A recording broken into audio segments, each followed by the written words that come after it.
Assalamualaikum warahmatullahi wabarakatuh. Shalom, Om Swastiastu, Namo Buddhaya, salam kebajikan, salam sejahtera bagi kita semua. Baru saja kami dipanggil Bapak Presiden Republik Indonesia. Beliau menanyakan progres tentang pertanian secara umum, mulai dari pangan, hortikultura, peternakan, dan perkebunan. Yang pertama kami laporkan bahwasanya stok kita per hari ini bulan Juni, itu berada pada sekitar 5,2 juta ton sampai dengan hari ini. Dan itu stok kita aman. Kemudian standing crop kurang lebih 10-11 juta ton, hitungan estimasi kita. Kemudian beras di hotel, rumah, restoran itu kurang lebih 12,5 juta ton. Artinya dengan cadangan ini tiga-tiganya itu bisa 10-11 bulan ke depan. Kalau anggaplah yang terendah adalah 10 bulan ke depan, artinya sampai dengan bulan April. Juli sampai April itu 10 bulan ke depan. Itu cukup, sedangkan bulan Maret itu sudah panen puncak. Jadi dampak El Nino Godzilla sebagaimana disampaikan oleh BMKG, insya Allah itu bisa kita mitigasi risikonya. Kita sudah membangun embung, kemudian irigasi pompa, kemudian sumur dalam, kemudian pompanisasi, optimalisasi lahan, yaitu lahan rawa yang biasanya panen 1 kali jadi 2 kali dan 3 kali. Kemudian cetak sawah kita lanjutkan. Ini semua bisa memitigasi resiko. Sekali lagi, insya Allah untuk pangan aman. Kemudian peternakan, ada ayam, telur, harga telur turun. Harga ayam. Kami mengumpulkan peternak-peternak untuk ayam dan telur. Kami kumpulkan, kami diskusi, kemudian memberikan beberapa solusi. Yang pertama adalah kami langsung telepon kepala BGN.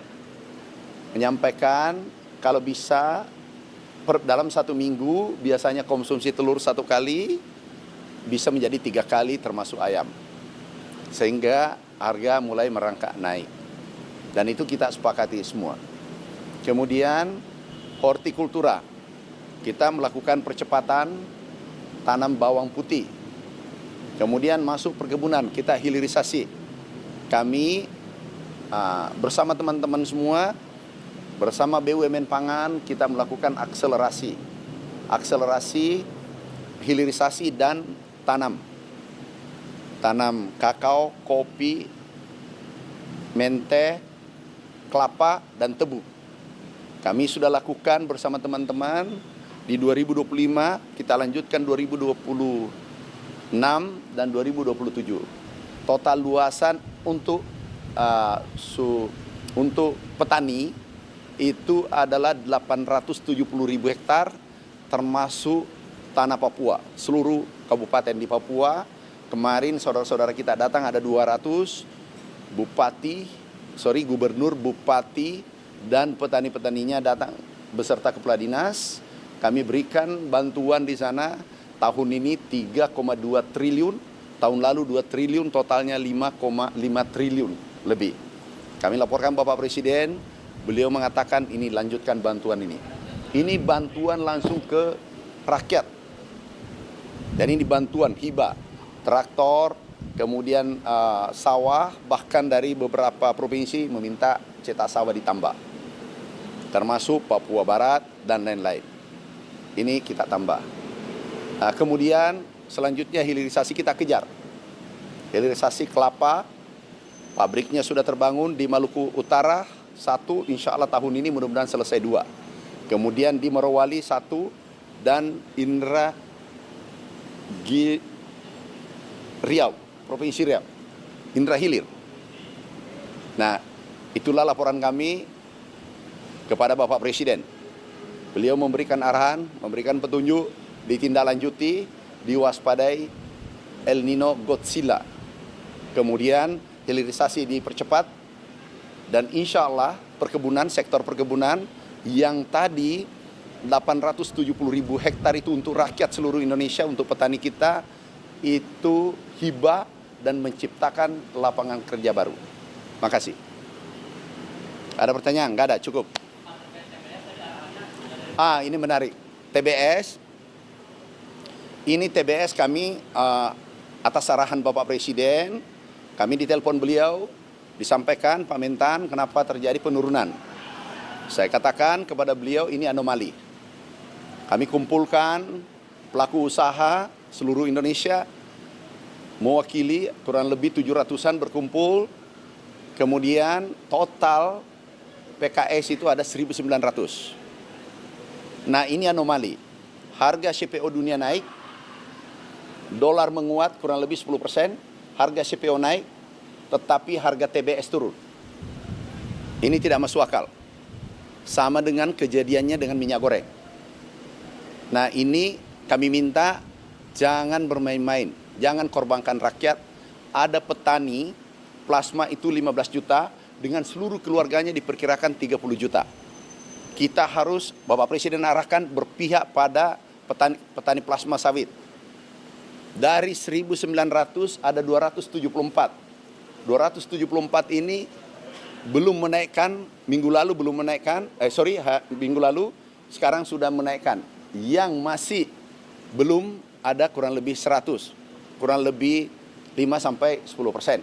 90% sudah kembali seperti semula, tetapi harapan kita ke depan insya Allah dengan DSI ini, satu pintu, itu bisa mengangkat kesejahteraan petani Indonesia dan menghindari ada kebocoran-kebocoran.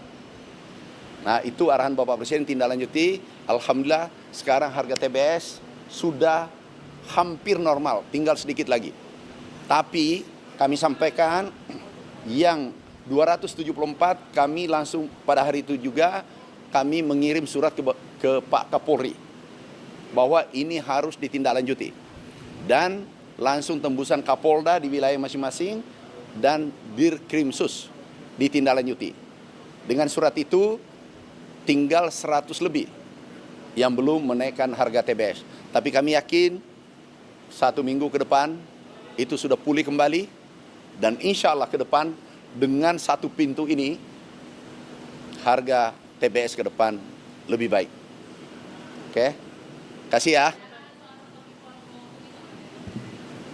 Kita melakukan penanaman maraton karena dari pangan kita yang kita jaga betul itu ada 11. Sesuai Impres tahun 2020 nomor 125 kalau tidak salah. Nah, itu ada 12. Dari 12 itu ada 8 sudah swasembada dan ekspor. 3 yang belum. Yang pertama bawang putih, daging dengan kedelai. Dari total 3 ini ada kurang lebih 3,5 juta ton. Tetapi yang kita produksi adalah 68 juta ton. Kebutuhan 68 juta ton, produksi kita 73 juta ton. Artinya kalau kita bagi 3,5 juta ton dibagi 73 juta ton itu 4%, 5%. Sedangkan standar swasembada adalah sesuai FAO tahun 1999 itu bisa impor 10%. Artinya apa? Swasembada pangan, swasembada beras, bahkan surplus. Jadi itu kesimpulannya supaya dipahami apa itu swasembada. Tapi yang terpenting tahun 2025 tidak ada keluar izin impor beras medium. Dan Bulog, kapasitas Bulog hanya 3 juta ton. Tapi stok kita 5,2 juta ton. Artinya Bulog hari ini menyewa gudang 2,2 juta ton. Yang belum yakin silahkan ke gudang Bulog seluruh Indonesia. Terima kasih. Wassalamualaikum warahmatullahi wabarakatuh.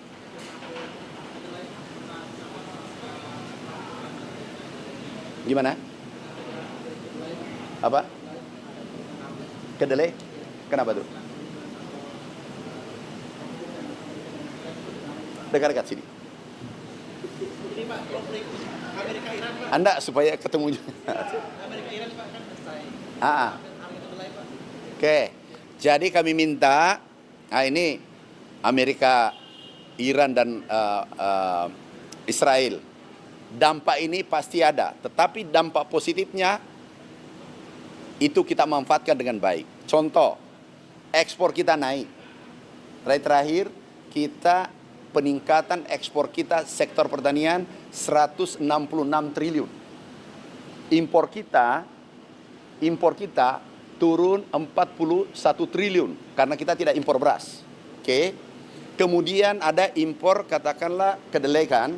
Nah, kedelai aku minta kepada pengusaha jangan mengambil keuntungan berlebihan. Kenapa?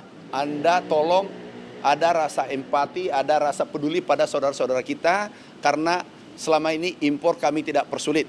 Tetapi kami janji mereka, tetapi mereka baik.